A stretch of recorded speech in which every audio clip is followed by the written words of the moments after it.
कई मुल्कों को मैंने अपने पावर से मुट्ठी में कर लिया है, लेकिन इंडिया में हुकूमत चलाने के लिए मुझे एक गुलाम की जरूरत है। उसके लिए तुम करेक्ट हो। संभाल ले मेरे फेंके हुए निवालों को। या ये सोने के टुकड़ों से कम नहीं है सूर्या। तू मेरा गुलाम बन जा। ऐश भी करेगा, कैश भी कमाएगा। इस देश के लोग तुझसे और भी डरेंगे, तुझे अपना खुदा मानेंगे। दोनों मिलके इंडिया को बेच डालते हैं। इस बारे में क्या ख्याल है तेरा? कुछ बोल।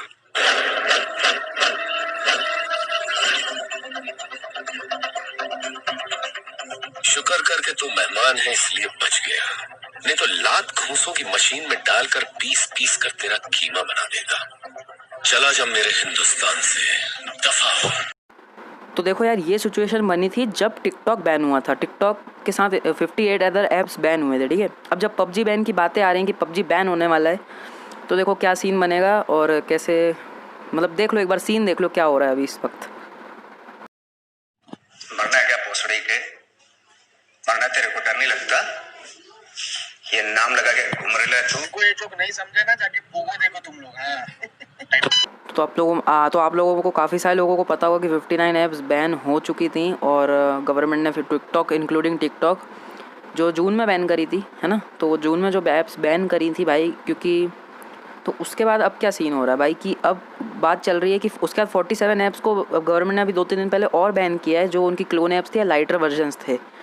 और अब 275 गवर्नमेंट की रेडार में और रहेंगी ऐप्स जो बैन हो सकती है। इसमें टिकटॉक और कॉल ऑफ ड्यूटी का नाम आ गया, फ्री फायर का नाम भी आ सकता है। तो क्यों ये ऐप्स बैन होना चाह रही हैं, मतलब ये बैन क्यों होंगी? गवर्नमेंट उन पर क्यों निशाना साध के बैठी है भैया कि हम इनको बैन कर दें, ऐसा वैसा जो भी सीन है भाई क्यों हो रहा है, तो वो आप लोगों को थोड़ा सा मैं बता देता हूँ, ठीक है। बिकॉज मैं भी फ्री फायर खेलता हूँ, मैं भी पबजी वगैरह खेला हूँ, मैंने भी कॉल ऑफ ड्यूटी खेला, इसलिए मैं बता रहा हूँ। मतलब मैंने गेम्स को इन्जॉय किया, मैंने उनको एक्सप्लोर किया है। सबसे पहले तो अपन गेम्स की ओरिजिन की बात कर ले। तो भाई ओरिजिन है ऐसा कि पबजी आया है एक ब्लू होल कंपनी, जो साउथ कोरिया की कंपनी है। उसने पबजी पबजी जो है वो पीसी के लिए बनाया, लेकिन जब मोबाइल में लाना था तो किसके साथ पार्टनरशिप की? टेंसेंट यानी चाइनीज़ लिंक। और टेंसेंट ने ब्लू होल कंपनी के अंदर 10% का शेयर ले रखा है। यानी अगर 100 रुपये की परचेस करते हो 100 रुपये की पबजी गेम के अंदर, तो आपको मिलेंगे, मतलब उसका 10 रुपया जो चाइना जा रहा है, ठीक है। सेम ऐसा ही कॉल ऑफ ड्यूटी है। जब मोबाइल में लाना था तो एक्टिविजन वाली कंपनी जिसने पीसी के लिए बनाया था, उसने किसके साथ पार्टनरशिप की? टेंसेंट के साथ, यानी चाइनीज़ लिंक यहाँ पे भी आ जाते हैं। इसलिए इसकी भी बैन होने की बातें चल रही हैं, पबजी की बैन भी होने की बातें चल रही हैं। और फ्री फायर भाई, फ्री फायर में तो सबसे ज़्यादा शेयर है। पहले मैं कॉल ऑफ ड्यूटी की फिर से बात करता हूँ। देखो कॉल ऑफ ड्यूटी एक कंपनी डेवलप किया, एक्टिविजन ने टेंसेंट के साथ पार्टनरशिप। अब टेंसेंट के साथ नहीं, उन लोगों ने बेसिकली एक टीमी नाम की कंपनी उसके साथ पार्टनरशिप की थी, जो टेंसेंट की सब्सिडरी है, यानी बेसिकली चाइनीज़ लिंक्स। इसलिए ये भी बैन होगी।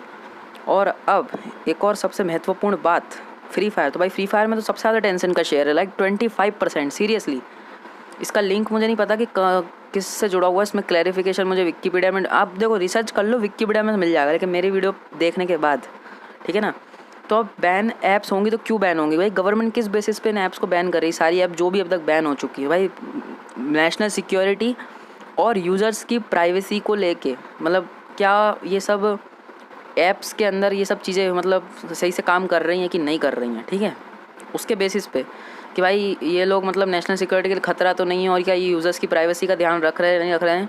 अगर नहीं रख रहे हैं तो ऐप्स बैन हो जाएंगे। इसलिए और ऐसे में रेस में पबजी बहुत तेज़ हो रहा है, मतलब साला बहुत तेज़ हो गया पबजी। और उसने कल एक अपना नया प्राइवेसी पॉलिसी जारी किया, जिसके अंदर उसने ये बोला कि भाई हम लोग जो इंडियन यूज़र्स का डेटा उसको लोकली यानी इंडियन सर्वर में ही स्टोर करते हैं, हम उसको चाइना वाइना नहीं भेजते। बेसिकली वो लोगों का कहने का यही मतलब था कि इंडियन यूज़र्स का डेटा हम इंडिया में ही रखते हैं। एक वो क्लैरिफिकेशन दे रहे थे बैन, क्योंकि बैन की खबरें आने लग गई ना उन दोनों की, तो वो लोग बेसिकली एक क्लैरिफिकेशन दे रहे थे और कुछ नहीं। और अभी कॉल ऑफ ड्यूटी का नाम भी आ चुका है, तो शायद कॉल ऑफ ड्यूटी भी इस चीज़ पे एक्शन ले, और वो भी शायद एक अपनी प्राइवेसी पॉलिसी नहीं उठाए बैन से बचने के लिए। और फ्री फायर भी उठा सकता है अगर उसका नाम भी आता है तो, ठीक है।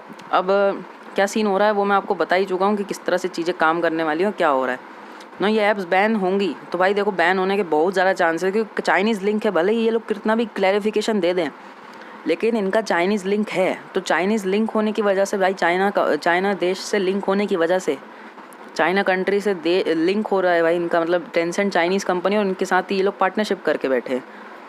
तो भाई ये लोगों को तो भाई एक्शन पूरी तरह से लेगी गवर्नमेंट भाई। ये तो कुछ भी मतलब आप लोग ये तो समझ ही लो, फुल एक्शन होने वाला है इन पे। बस अब ये लोग अगर अच्छी क्लैरिफिकेशन देते, एक सूटेबल एक लॉजिकल क्लैरिफिकेशन देते ना, तो ये लोग ईजिली वापस आ सकते हैं, इनको ज़्यादा टाइम नहीं लगेगा। ये लोग इजीली वापस आ सकते हैं अगर ये लोग एक प्रॉपर क्लैरिफिकेशन देंगे भाई कि हम लोग कुछ नहीं, हमें यूज़र्स की प्राइवेसी का पूरा ध्यान रखते हैं और हम नेशनल सिक्योरिटी खतरा नहीं है। अगर ऐसा ये लोग कर देंगे तो ये लोग वापस भी आ सकते हैं। लेकिन अगर गवर्नमेंट फिर भी इनको बैन रखता है तो फिर इन लोग का आने का एक और तरीका है, ये लोग ईजिली वापस आ सकते हैं। मैं आपको बता देता हूँ, ठीक है। इनके ऐसा है कि भैया ये लोग ना चाइनीज़ कंपनीज़ यानी टेंसेंट, जिनके साथ इन तीनों गेम्स ने पार्टनरशिप कर रखी है, ब्लू होल हो गया, एक्टिविजन हो गया, जो कंपनीज़ हैं, गरेना हो गई, इन लोगों ने जो टेंसेंट ने पार्टनरशिप करके रखी ना, उसको ये लोग ख़त्म करें पूरी तरह से, ठीक है ना। टेंसेंट के साथ जो भी इन लोगों ने चाइनीज़ लिंक बना के रखे, यानी टेंसेंट के साथ जो भी पार्टनरशिप है उसको पूरी तरह से ख़त्म कर दो A to Z, और तुम लोग वापस आ जाओगे, बिल्कुल टाइम नहीं भाई। उसके बाद अगर उसके बाद तुम गवर्नमेंट को सबमिट करोगे हम लोग वापस आना चाहते हैं, हमें बैन मत करो बिकॉज हमारा चाइना से कोई लिंक ही नहीं है, तो भाई गवर्नमेंट मान जाएगी और तुम लोगों को वापस आने दे सकते बिकॉज तुम्हारा चाइना से कोई लिंक है नहीं। तो इनको गवर्नमेंट, इन कंपनियों को कुछ करना थोड़ी, इन लोगों को बस ना चाइनीज़ लिंक को हटाने यानी टेंसेंट के साथ टाई अप अपना ख़त्म करना है पूरी तरह से, तो ये लोग ईजिली वापस आ सकते ना। अपन बात करें भाई इन लोगों का कि यार ये इतनी पॉपुलर क्यों है, तो भाई अभी मार्केट में अब बैन हो गई, तो मतलब बैन हो गए वापस भी ना आ पाई, तो क्या इनका कोई अल्टरनेटिव? देखो मार्केट में अल्टरनेटिव है ही नहीं। ये तीन बहुत चलती हैं। फ्री फायर लो एंड डिवाइसेस के लिए थोड़ा, कॉल ऑफ ड्यूटी भी थोड़ा हाई डिवाइसेस के लिए, और PUBG भी हाई डिवाइसेस के लिए। तो भाई इनका मार्केट बहुत बड़ा है इन तीनों का, और यही मार्केट कवर करके बैठी पूरा। इन ऐप्स के अलावा कोई ज़्यादा अल्टरनेट ऑप्शंस है नहीं अपने पास, तो क्या ही यूज़ कर लोगे?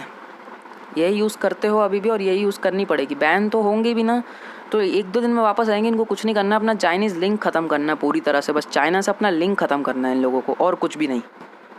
कमाल की बात तो ये है कि इंडियन ऑडियंस सबसे ज़्यादा है इन गेम की, मतलब इन गेम्स में, ये गेम्स के अंदर इंडिया की ऑडियंस बहुत ज़्यादा है इनके पास, इन गेम्स के पास।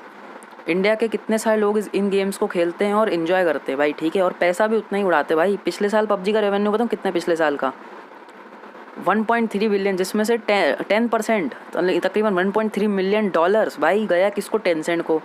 ऐसे 25% भाई गरेना का जो है 1 मिलियन का जो हुआ है रेवेन्यू पिछले साल का, उसका 25% किसको गया? टेंसेंट को। तो भाई एक तरह से भाई आप पैसा जो है चाइना भेज रहे थे अभी तक, जो इन ऐप परचेज कर रहे थे आप अपन सब लोग, कोई भी हो भाई, मैंने भी किए हैं एक आधा बार, तो भाई वो जो इन ऐप परचेज कर रहे हैं उसका कहीं ना कहीं कुछ ना कुछ पैसा जो है वो चाइना को जा रहा है।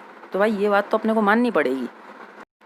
आप लोगों को पता है कि पिछले साल टेंसेंट का रेवेन्यू कितना हुआ? पिछले साल का 377 बिलियन युआन। देखो भाई इसका जो कन्वर्जन है वो आपको स्क्रीन पे दिख रहा है इंडियन रुपीज़ के अंदर। सोचो मतलब इतना ज़्यादा उनका रेवेन्यू, बताओ कहीं ना कहीं और से भी जनरेट करते हैं, लेकिन गेम से भी, इसमें से कितना सारा गेम से इन लोगों ने, इन गेम्स के थ्रू पैसा कमाया होगा, आप लोग सोच के देख सकते हो, तब समझ सकते हो, ठीक है। और अब गवर्नमेंट एक्शन लेने पे आ गई है, तो मतलब वो आ गई है, वो लोग इन पूरे चाइनीज़ गेम्स को, मतलब चाइना के साथ लिंक है ना, तो बस इन पे इन्वेस्टिगेशन होगी, इन पे मॉनिटरिंग होगी, इनका पता लगाया जाएगा कि गेम किस तरह से काम कर रही है ये सारी। और अगर इनमें कुछ भी फ्लॉ निकला ना तो गवर्नमेंट सीधा बैन, और वापस आने के लिए यही कि अपने फ्लॉ को सुधार लें और या फिर चाइनीज़ लिंक को तोड़ लें, बिल्कुल टेंसेंट से हाथ अपना हटा लें भाई कि हाँ तू हमारा दुश्मन है, आज से भाड़ में जाए तू, ऐसे करके ये लोग कर सकते हैं। मैंने आप लोगों को बता दिया कि किस तरह से ये लोग गेम्स वापस आ सकते हैं, किस तरह से ये लोग कमबैक कर सकते हैं अगर बैन हो भी जाती है तो। और बैन क्यों होंगी वो भी मैंने बता दिया, मतलब थोड़ा बहुत मैंने शॉर्ट में एक्सप्लेन कर दिया, बिकॉज ज़्यादा लंबा वीडियो बना नहीं सकते यार, देखता कौन है वैसे भी। तो वीडियो पसंद आए तो लाइक कर देना, चैनल पे नए हो सब्सक्राइब कर देना, और मिलते हैं कभी अगली वीडियो में, तब तक के लिए सभी को बाय बाय।